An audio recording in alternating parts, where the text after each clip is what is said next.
Okay, here is the finished monster bridge.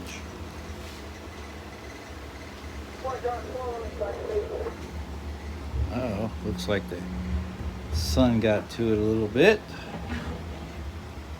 He's out there painting.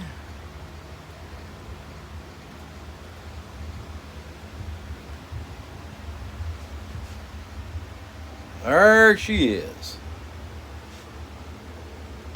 We got the bottom side.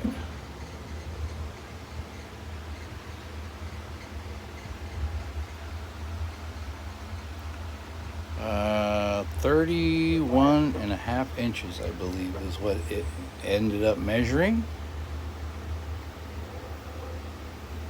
Later.